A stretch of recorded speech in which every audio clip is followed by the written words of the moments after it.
When you're playing in a tournament, the trick is to get your players up to the proper weight. So if the tournament is a 4.0, you come up with a figure. Next thing you know, you weigh the base in the figure, and it's overweight. I just want to show you some stuff. You may not have appreciated this unless you've looked at it. The footballfigure.net players are heavy, are the heaviest of the bunch here that I'm going to show.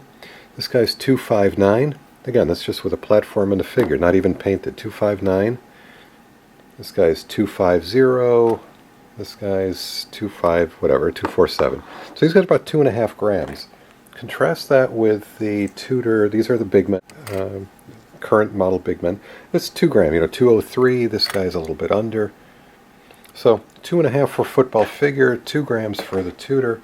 Buzzball figure is a little bit lighter than the big men. They're $1.65 for this guy.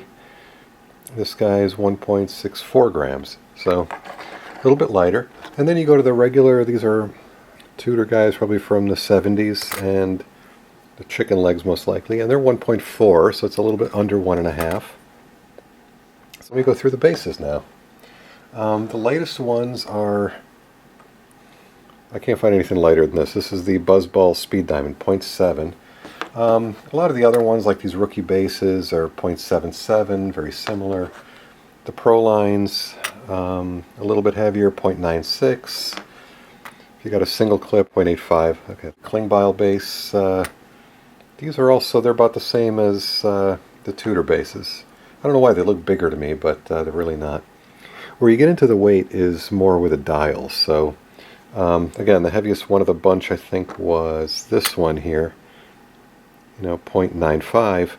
All of a sudden we go to these. It's a 120, 121.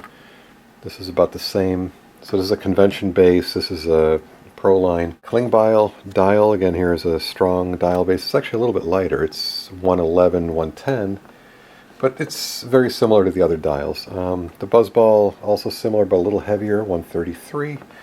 And here's the gear base. This is the queen bee of them all. This is all the accoutrements. I haven't put them together, but it's $1.40, $1.43. So if I do that gear base with a heavy figure, guess what? I'm already at 393. I haven't painted this guy yet. I haven't put a layer of urethane on him. I haven't put the decals on him. The other thing you're going to do is you're going to put a piece of tape, double stick tape, when you put him on his base. So the problem is if you put this figure on this base, paint it, seal him, and tape him down, you're going to be over 4 grams. So the question is, what do you do when you have a figure that goes over 4 grams? Or if you want to distribute the weight differently. I mean, who says that I want 2.5 grams at this platform and above? I mean, this guy's nice and balanced and all that, but some of the figures are not. Like this guy, you have to really be careful with him because his weight's a lot up front. Some of the other ones are less balanced than that even. So here's one figure that I've had that I had a nice blocking guy, and I ended up just stealing a little bit. This is a footballfigure.net modified figure. Actually, I took the base of one guy and the top of another. Actually, not too dissimilar from this guy's pants and this guy's shirt, and put on an angle. So I had this guy on a sideways base. But again, it was way too heavy, and that's what I do. Another thing to note is this is, from a footballfigure.net, this is just a platform. Check this out. Do you know the platform is 0.76? And that's pretty consistent. I couldn't actually believe that, so I put another one on here, and that's 0.75. I just cut this off of one of the brand new Big Men, Tudor Big Men. So that's 0.63. So that's 0.75. This is 0.63. This is from, check this out now. You go to this is 0.44. So from this set of balsa wood that I picked up for a couple of bucks, you've got some big pieces in here and all that. So what I did is I cut a piece of balsa wood. So instead of being 0.7, well, I was showing up 0.77, and we tear it here. This shows up as 0.25. If you take a figure, you glue it on you. Actually, I've even made, so this one, just for example, I just made a very thin one.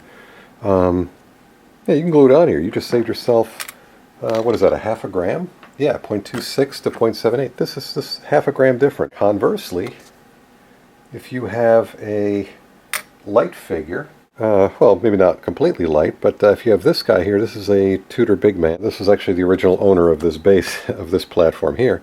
But if you put him on this base, and guess what?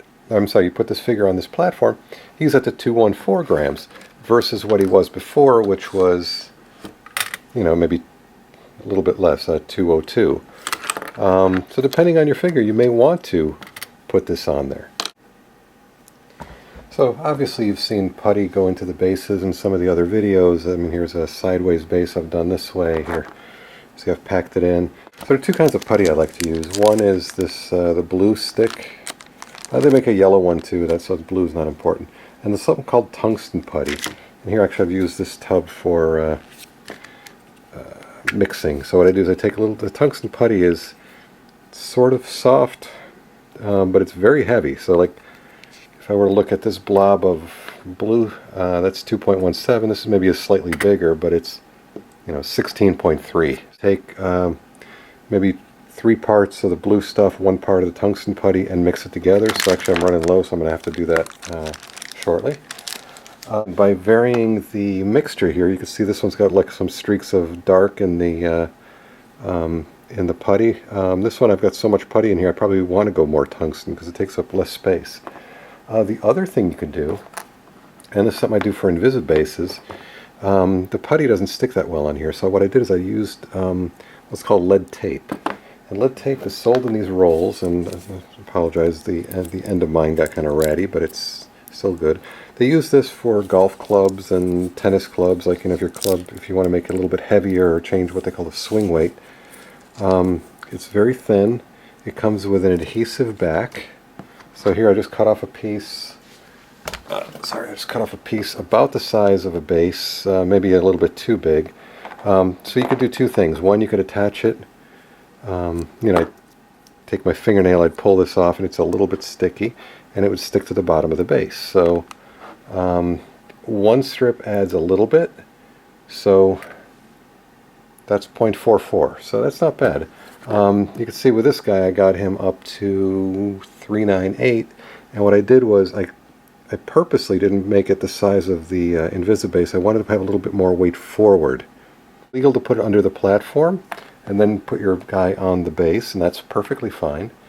Or you could put it underneath like I did.